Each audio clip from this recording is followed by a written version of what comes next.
হিন্দু দুজন মানুষই সিরাজদৌল্লার সবচেয়ে বড় সর্বনাশটা করেছিল। এক হচ্ছে মীর মদন, মদন ছিলেন তিনি আগে, যার মেন কাজ ছিল কিন্তু খুব খারাপ।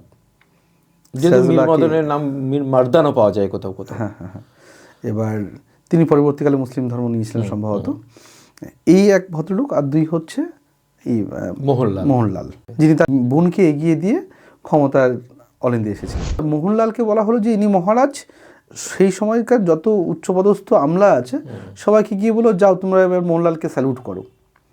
এবার সেই সময় বংশ পরম্পরায় যারা উচ্চ বংশীয় মানুষ, যারা আমলা, তারা মোহনলালের মতো একজন মানুষকে, যে নিজের বোনকে এগিয়ে দিয়ে ক্ষমতায় এসেছে, তাকে স্যালুট করবে, এটা তো সবসময় মেনে নেওয়া যায় না। এবার অনেকেই বলবেন যে মোহনলাল বা মীর মদন এরা তো সিরাজদৌল্লাহকে সাপোর্ট করেছিল, তাহলে এরা তো ভালো অবশ্যই। না, আমি কিন্তু সেইভাবে দেখি না। তার কারণ বাকি আমলাদের সাথে কিন্তু সিরাজদৌল্লাহ ঝামেলার কারণই হলো এই মোহনলাল। তো বাকি আমলাদেরকে সরিয়ে দিয়ে মোহনলাল যখন নিজেকে রিপ্লেস করে নিজের উচ্চ ক্ষমতায় আসছে, তো মোহনলালের এখানে যুদ্ধ না করে বা সিরাজদৌল্লাহকে সাপোর্ট না করে কোনো ছিল না। কারণ মোহনলালের আর কোনো অপশন নেই। সিরাজদৌল্লাহ যদি মোহনলালকে বা মীর মদনকে না দেখে বা সিরাজদৌল্লাহর ক্ষমতা যদি চলে যায়, তাহলে কিন্তু এদের দুজনের কোনো অস্তিত্ব নেই। এরা বাধ্য ছিল সিরাজদৌল্লাহর হয়ে লড়াই করার জন্য।